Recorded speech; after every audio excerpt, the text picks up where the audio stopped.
আজিও আমাৰ সৈতে উপস্থিত আছে জ্যোতিষশাস্ত্ৰবিদ কিৰু ইয়ং আপোনালোকৰ সমস্যাসমূহৰ বিষয়ে তেওঁ উত্তৰ দি যাব যিসমূহ সমস্যা আপোনালোকে ভুগি থাকে প্ৰতিদিনে আৰু প্ৰথমতে আমি যাব বিচাৰিছো ৰাখিফলৰ মাজলৈ দাদা স্বাগতম জনাইছো আপোনাক ধন্যবাদ আজি গ্ৰহগতিসমূহ এনেধৰণৰ বহি আছে কেতু চন্দ্ৰ কন্যা ৰাশিত বুধ শুক্ৰ আজি বৃশ্চিক ৰাশিত বহি আছে সান এণ্ড মাৰ্চ ধনু ৰাশিত বহি আছে আজি লগ্ন হল মকৰ শনি বহি আছে কুম্ভ ৰাশিত ৰাহু মীন ৰাশিত আৰু বৃহস্পতি মেঘ ৰাশিত বহি আছে আজিৰ দিনটোত যদি আপুনি জন্মগ্ৰহণ কৰিছিলে আপোনালৈ হেপী বাৰ্থডে থাকিল আপোনাৰ নিজৰ ৰাশিচক্ৰ আৰু আজিৰ দিনটো ৰাশিচক্ৰ চালে বৰ্তমান বছৰটোত মানে 2024 বাধা বিঘিনিৰ মাজেৰে আপুনি আগবাঢ়িব লাগিব এই বছৰটোত বিদ্যাৰ্থীসকলৰ অৱশ্যে ভাল তথাপি আপুনি যদি এটা লাকি ষ্টোন ইউজ কৰিব খুজিছে তেতিয়া মই এটা ষ্টোন দেখুৱাই আছোঁ আপোনাক এয়া হ'ল চন্দ্ৰকান্তমণি মানে মুন ষ্টোন এই ষ্টোনটো আপুনি 10 ৰতিমানৰ ওপৰত ইউজ কৰিব পাৰে ৰিং ফিংগাৰত পিন্ধিব আৰু ৰূপত বনাই পিন্ধক সোমবাৰ দিনটো পালন কৰক বছৰটোত শিৱৰ আৰাধনা কৰক ধন্যবাদ এতিয়া মই ৰাশিফললৈ গৈছোঁ প্ৰথমতে মেঘ ৰাশিৰ ফলাফল এৰিছ ওৱান্স এণ্ড কাপছ এই দুখন কাৰ্ড মতে শৰীৰৰ প্ৰতি যত্ন লওক প্ৰেমৰ দিশত মতবিৰোধ হ'ব পাৰে দাম্পত্য জীৱনত মতানৈক্য হ'ব পাৰে আজি বগা ৰংটো ইউজ নকৰিব পাৰিলে কেইটামান আটাৰ লাড্ডু গাই গৰু খাবলৈ দিয়ক এতিয়া হওক বৃষ ৰাশিলৈ টৰাছ চৌৰ্ছ এণ্ড কাপছ এই দুখন কাৰ্ড মতে আজি কমাৰ্চৰ ষ্টুডেণ্টসকলে জটিলতা পাব বাকী দিশত শুব কৰ্মক্ষেত্ৰত পৰিশ্ৰম কৰক আৰু তেতিয়াহে ভাল ফল আশা কৰিব পাৰে কোনোবাক যদি কমিটমেণ্ট কৰিছে আজি কিন্তু ৰাখিব নোৱাৰিব চাউল আৰু গাখীৰ বৃদ্ধাজনক আগবঢ়াওক এতিয়া আহিছোঁ মিথুন ৰাশিলৈ Gemini cups and pages of pentacles এই দুখন কাৰ্ড মতে নিজ বুদ্ধিৰে কাম কাজত আগবাঢ়ক ব্যৱসায় বাণিজ্যত আজি মধ্যম ফল অৱশ্যে আবেলি পৰত ব্যৱসায়ত শুভ ফল আহিব আৰ্থিক দিশ ভাল আজি ৰঙা বৰণটো ইউজ নকৰিব ঘৰৰ উত্তৰ দিশত পৰিষ্কাৰ কৰি এগছিমান চাকি জ্বলাই ৰাখক ভাল হ'ব এতিয়া কৰ্কট ৰাশি কেঞ্চাৰ পেণ্টাকলছ এণ্ড হেংমেন এই দুখন কাৰ্ড মতে বিদ্যাৰ্থীসকলৰ বাবে শুভ মনোযোগ বৃদ্ধি হ'ব প্ৰেমৰ ক্ষেত্ৰত আৰু পাৰিবাৰিক দিশত আজি ভাল ফল পাব পুৱা গধূলি মঠ মন্দিৰ দৰ্শন কৰক ভাল হ'ব আৰ্থিক দিশত মধ্যম ফল আজি পাৰিলে অকণমান গুড় আৰু তামৰ টুকুৰা এটা নদীৰ পানীত উটুৱাই দিয়ক ধন্যবাদ ঠিক আছে দাদা বহু চিঠি আহিছে এখন চিঠি লওঁ মিৰ্জাৰ পৰা প্ৰেৰণ কৰিছে ৰক্তিম গগৈ ডাঙৰীয়া মোৰ পত্নী বৰ বদমেজাজী তিৰোতা অনবৰত পইচাৰ খক তেওঁক সকলো সময়তে সন্তুষ্ট কৰিবলৈ চেষ্টা কৰোঁ মই চাকৰি সূত্ৰে বেলেগ ঠাইত থাকোঁ তেওঁ য'তে ত'তে মোৰ সন্মান হানি কৰে মই ঘৰত নথকাৰ সুযোগত মোৰ ডাঙৰ দাদাই দেউতাৰ নামত থকা সকলো সম্পত্তি নিজৰ নামত কৰি ল'লে লগতে ঘৰৰ ভেটিটো এতিয়া মোৰ পত্নীক উচ্চতাই মোৰ ওপৰত তেওঁ ডমেষ্টিক ভাইলেঞ্চ চলাইছে বুলি কৈছে আৰু কেছ দিয়াৰ কথা তেওঁ উল্লেখ কৰিছে সমান্তৰালকৈ ঘৰ বাৰী এৰি এতিয়া হিমালয়ৰ তপস্যা কৰিম তেনেকৈ ধৰণৰ কথাও কৈছে তেওঁ অৱশ্যে বহু সমস্যাৰ সন্মুখীন হৈছে পাৰিবাৰিক সংঘাত মাটি সম্পত্তি আৰু তেওঁ পত্নীক লৈ কথাত কয় আপদকালত বুদ্ধি হয় হত যুধিষ্ঠিৰৰ বুদ্ধি নুহি দিলে মাধৱত মানে মাধৱক যুধিষ্ঠিৰৰ বুদ্ধি সোধা নাই গতিকে আপদকাল যেতিয়া চলিছে আপুনি ধৈৰ্য ধৰা উচিত হ'ব কিয়নো বিপদৰ সময়ত মানুহৰ হিতাহিত চিন্তা নোহোৱা হয় আৰু যিকোনো এটা ডিচিশ্যন লৈ ল'ব পাৰে গতিকে তেনেকুৱা সিদ্ধান্ত গ্ৰহণ নকৰিব ভুল হৈ যাব পাৰে চাই চিন্তি মাথা ঠাণ্ডা ৰাখি আগবাঢ়ক আৰু দ্বিতীয় কথাটো হৈছে আপোনাৰ প্ৰথমতে যোনটো 7th হাউচ মানে আপোনাৰ লগ্নৰ পৰা যোনটো 7 নম্বৰ হাউচ যোনটো বিবাহৰ হাউচ মেৰেজৰ হাউচ সেইটো কিন্তু বেয়া অশুভকাৰক আৰু আপুনি নিজে মাংগলিক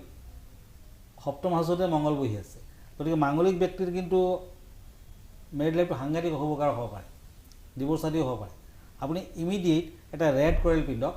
আৰু মাংগলিক পূজা পাতল কৰি এটা মাংগলিক কবচ পিন্ধক কাৰণ ল'ৰা ছোৱালী যদি মাংগলিক থাকে তেতিয়া সদায় কুস্তি মিলাই বিয়া দিব লাগে মানে অপজিট ছেক্সো কিন্তু মাংগলিক হ'ব লাগিব তেতিয়াহে মাংগলিকে কটাকটি হ'ব আপোনাৰ ক্ষেত্ৰত চাগে সেয়া হোৱা নাই গতিকে পত্নীৰ পৰাও আপুনি যথেষ্ট প্ৰব্লেম এৰেজ কৰিছে আপুনি পাই আছে গতিকে সোনকালে ৰেড কৰেল পিন্ধক আৰু মাংগলিক পূজা পাতল কৰি মাংগলিক কবচ পিন্ধক আপুনি বগলা দেৱীৰ যিমানখিনি পৰা যায় আৰাধনা কৰক মাজে সময়ে মংগলবাৰ চাই কিনে বগলাদেৱী মন্দিৰ দৰ্শন কৰক গতিকে তেনেকুৱা যদি কৰি যাব পাৰে তেতিয়া আকৌ মিলা প্ৰীতি হ'ব পত্নীৰ লগত আৰু বেয়া যোনটো দিশ আপুনি বেয়া দিশৰ পৰা আপুনি হাত সাৰিব পাৰিব আৰু নিজৰ মানুহ যোনটো আপোনাৰ শত্ৰু হৈ যায় সেয়া মংগলৰ কাৰণে যেনেকুৱা কেতুৱে শত্ৰু বঢ়ায় তেনেকুৱা মংগলেও কিন্তু মংগল বেয়া থাকিলে কিন্তু নিজৰ মানুহো শত্ৰু হৈ যায় ইভেন ব্ৰাদাৰো শত্ৰু হৈ যাব পাৰে ছিষ্টাৰো শত্ৰু হৈ যাব পাৰে মাতৃও শত্ৰু হৈ যাব পাৰে মংগল বেয়া থাকিলে গতিকে মংগলৰ বাবে ৰেড কৰিলে আপোনাক কামত দিব ধন্যবাদ ঠিক আছে আমি পৰৱৰ্তী ৰাশিৰ মাজলৈ যাওঁ আকৌ হয় এতিয়া মই সিংহ ৰাশিলৈ গৈ আছোঁ চ'ৰ্চ এণ্ড চ'ৰ্চ এই দুখন কাৰ্ড মতে শৰীৰৰ দিশত যত্ন লওক দাম্পত্য জীৱন অতি শুভ নহয় আপোনাৰ ব্যৱহাৰৰ প্ৰতি যত্ন ল'ব য়েলো কালাৰটো ইউজ নকৰিব বিদ্যাৰ্থীসকলৰ মধ্যম ফল এটুকুৰা বগা কাপোৰত তামৰ টুকুৰা এটা বান্ধি নিৰ্জন ঠাইত আপুনি এৰি থৈ আহক এতিয়া হওক কন্যা ৰাশিলৈ কাপছ এণ্ড চ'ৰ্চ এই দুখন কাৰ্ড মতে ব্যৱসায়ৰ দিশত শুভ ফল পাব আজি আৰ্থিক দিশত লাভৱান হ'ব যদি নতুন ব্যৱসায় বাণিজ্য আৰম্ভণি কৰিব খুজিছে আজি কৰিব পাৰে বিদ্যাৰ্থীসকলৰ আজি অশুভ কাৰণ আজি পাৰিলে হনুমান চালিচা পাঠ কৰক সূৰ্যক সেৱা কৰক অৰ্ঘ্য দিয়ক ভাল ফল আহিব এতিয়া আহিছোঁ তুলা ৰাশিলৈ লিব্ৰা ওৱান্স এণ্ড পেণ্টাকলছ এই দুখন কাৰ্ড মতে বিয়া বাৰুৰ সংযোগ দেখা যায় প্ৰেমিক প্ৰেমিকাসকলৰ আজি বিয়াৰ প্ৰস্তাৱ আহিব পাৰে ব্যৱসায় বাণিজ্যত মধ্যম ফল আজি মিত্ৰতা লাভ শত্ৰুৰ পৰাও মিত্ৰ লাভ হ'ব পাৰে আজিৰ দিনটোত পাৰিলে ৰঙা লাও এটা ধৰ্মীয় স্থানত দান কৰক এতিয়া আহিছোঁ বৃশ্চিক ৰাশিলৈ Scorpio' pentacles and king of swords এই দুখন কাৰ্ড মতে আজি ভ্ৰমণৰ যোগ দেখা যায় মনটো স্থিৰ ৰাখক আজি পাৰিবাৰিক ক্ষেত্ৰত আৰু সাংসাৰিক দিশত ভাল ফল পাব সন্তানৰ বাবে শুভ ফল বেলগছৰ শিপা ৰঙা সূতাৰে ধাৰণ কৰক আজি ভাল হ'ব ঠিক আছে আমি পৰৱৰ্তী ৰাশিৰ মাজলৈ যাম আজি কেনেধৰণৰ বিষয় আছে সেই বিষয় আজিৰ টপিকছটো হ'ব বিষদৰ কালসৰ্প একচুৱেলি 12 ধৰণৰ কালসৰ্প আছে দেৰ আৰ 12 টাইপছ অফ কালসৰ্প আৰু বিষদৰ কালসৰ্পটো এনেধৰণৰ লগ্নৰ পৰা একাদশত যদি ৰাহু বহে বাকী গ্ৰহবোৰ ৰাহু কেতুৰ এটা ছাইডত বহে এইবিলাকত কোনো গ্ৰহ নাই ইয়াক কোৱা হয় বিষদৰ কালসৰ্প বিষদৰ কালসৰ্প কিন্তু অতি বেয়া জীৱনটো দুৰ্বিষহ কৰি তুলিব পাৰে কিন্তু পৃথিৱীৰ ডাঙৰ ডাঙৰ মানুহৰ কালসৰ্প আছিলে আব্ৰাহাম লিংকন জৱাহৰলাল নেহৰু শচীন তেণ্ডুলকাৰ আম্বানী ধীৰুভাই আম্বানী এওঁলোকৰ কিন্তু কালসৰ্প আছে আমাৰ মুখ্যমন্ত্ৰীজনৰো মাননীয় মুখ্যমন্ত্ৰীৰো কিন্তু আংশিক কালসৰ্প আছে গতিকে কালসৰ্প থকা মানুহবিলাকৰ জীৱনৰ এটা পাৰ্টৰ পিছত আফটাৰ 40 বহুত নেম ফেম টকা পইচা দি আহিব পাৰে কালসৰ্প থাকিলে যে সদায় বেয়া হ'ব সেয়া নহয় কালসৰ্পৰ আপুনি প্ৰতিকাৰ কৰক এডুকেশ্যন লাইফত বাধা দিয়ে বিষদৰ কালসৰ্পই স্পেচিয়েলি হায়াৰ এডুকেশ্যনত যথেষ্ট বাধা দিব পাৰে অতি বেয়া আৰু আগলৈ আগবাঢ়ি যোৱাত বাধা আছে কালসৰ্প থাকিলে অধৈৰ্য হ'ব আপুনি আপোনাৰ ধৈৰ্য নাথাকিব বিদেশ যাত্ৰাত বাধা প্ৰপাৰ্টি লাভত বাধা প্ৰপাৰ্টি লছ হ'ব পৈতৃক সা সম্পত্তিৰ ক্ষেত্ৰত হানিকাৰক 27 ডেইজ দুখীয়া মানুহক মিঠাই খুৱাব এটা সোমবাৰৰ পৰা কামটো ষ্টাৰ্ট কৰক আৰু পাৰিলে শনিবাৰে এটুকুৰা কয়লা এণ্টি ক্লকৱাইজ নিজৰ মূৰৰ চাৰিওফালে ঘূৰাই কেনে নদীৰ পানীত উটুৱাই দিব ডেইলি হনুমান চালিচা পাঠ কৰক তামৰ সৰ্প শিৱ মন্দিৰত দান কৰক কালসৰ্পৰ পূজা পাতল কৰক কেতুৰ বাবে প্ৰতিকাৰ কৰক আৰু সকলো ধৰণৰ কালসৰ্পই কিন্তু শিৱৰ পূজা পাতল কৰিব লাগে শিৱৰ মন্ত্ৰ মাতিব লাগে আৰু সোমবাৰে আপুনি নিৰামিষ খাই শিৱ পূজা কৰক শিৱক মানক শিৱক কণ্ঠ ধাৰণ কৰক আপুনি চাব কালসৰ্পই আপোনাক কোনো ধৰণৰ অনিষ্ট কৰিব নোৱাৰে আপুনি হাত খাব পাৰিব আৰু কালসৰ্পত যদি ৰত্ন পিন্ধে তেতিয়া কেৰচাই আৰু গমেট পিন্ধিব আৰু কোনটো আঙুলিত পৰিধান কৰিব কেৰচাইটো লিটিল ফিংগাৰত পিন্ধিব লাগে আৰু গমেটটো মধ্যমাত পিন্ধিব লাগে মিডিল ফিংগাৰ ঠিক আছে আমি ৰাশিৰ মাজলৈ যাম হয় এতিয়া 13 কাৰ্ড মতে মই ধনু ৰাশিৰ ফলাফল ক'ম এখন কাৰ্ড হ'ল চ'ৰ্চ এণ্ড পেণ্টাকলছ এই দুখন কাৰ্ড মতে কৰ্মৰ ক্ষেত্ৰত আজি শুভ ফল আজি স্থিৰভাৱে চিন্তা কৰিব পাৰিব পাৰিবাৰিক দিশত শুভ ফল দাম্পত্যত মধ্যম ফল আজি অকণমান পিয়ৰ ঘিউত অকণমান গুড় মিক্স কৰাকৈ আপুনি গাই গৰুক খাবলৈ দিয়ক তেতিয়া ফল আহিব আৰু আজিৰ দিনটো পাৰিলে দান ধ্যান কৰক এতিয়া মকৰ ৰাশি কেপ্ৰিকৰ্ণ কাপছ এণ্ড টেম্পাৰেঞ্চ ভ্ৰমণত বাধা আছে সাৱধানে কাম কাজ কৰক আজি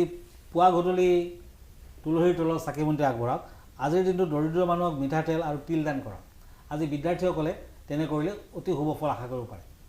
এতিয়া কুম্ভ ৰাশি একুৰিয়াছ ওৱান্স এণ্ড পেণ্টাকলছ এই দুখন কাৰ্ড মতে খৰচা পাতি বৃদ্ধি হ'ব সাৱধান হওক ভ্ৰমণৰ যোগ দেখা যায় শিল্প কলা সংস্কৃতিৰ দিশত আজি উন্নত আজিৰ দিনটো আকাশী নীলা ৰংটো ইউজ নকৰিব। বগা সূতা ভৰিৰ বুঢ়া আঙুলিত বান্ধি ৰাখক আজিৰ দিনটোৰ কাৰণে, তেতিয়া কিছু শুভ ফল আপুনি আশা কৰিব পাৰে। এতিয়া আহক মীন ৰাশিলৈ। পেণ্টাকুলছ এণ্ড নাইট অফ শ্ব'ৰ্ছ, এই দুখন কাৰ্ড মতে মনৰ আশা আজি পূৰ্ণ হ'ব পাৰে। প্ৰেমৰ দিশত মধ্যম ফল। বিদ্যাৰ্থীসকলে সাৱধান হওক, আজি সৰু সুৰা দুৰ্ঘটনাৰ যুগ আছে। আজি কাউৰী আৰু কুকুৰক মিঠা ৰুটি খাবলৈ দিয়ক। ধন্যবাদ। আৰু এয়া আছিল আজিৰ দিনটোৰ ৰাশি ফল, আৰু সকলো জাতক জাতিকা নিশ্চয়কৈ উপকৃত হ'ব। আৰু তেওঁ উপক্ৰমসমূহো ইতিমধ্যে কৈছে, আৰু পাথৰ ক'ত কেনেদৰে পৰিধান কৰিব সেইসমূহৰ বিষয়ে উল্লেখ কৰিছে। আপোনাৰ ঠিকনাটো যদি এবাৰ কৈ দিয়ে। হয়, আমাৰ ঠিকনা এষ্ট্ৰলজাৰ কিৰোয়ান Ratnakuber gems and jewellery, Manipuri বস্তি, গুৱাহাটী 7। ফোন নম্বৰটো হ'ল 9957111171, আৰু আমাৰ ইমেইল এড্ৰেছটো হ'ল kiroyangastrologer@kiroyang.com। নমস্কাৰ। আৰু তেখেতৰ এই ঠিকনাটোলৈ আপোনালোকে পত্ৰ প্ৰেৰণ কৰিব পাৰে। ফোন নম্বৰটোতো আপোনালোকে ফোন কৰিব পাৰে, আপোনালোকৰ সমস্যাসমূহৰ বিষয়ে ক'ব পাৰে। আৰু ইয়াৰ লগে লগে আমাৰ এই জ্যোতিষ শাস্ত্ৰৰ যি অনুষ্ঠান, এই অনুষ্ঠানটোৰ পৰা মই ৰিংকুমণি বৰাই বিদায় লৈছোঁ। ধন্যবাদ।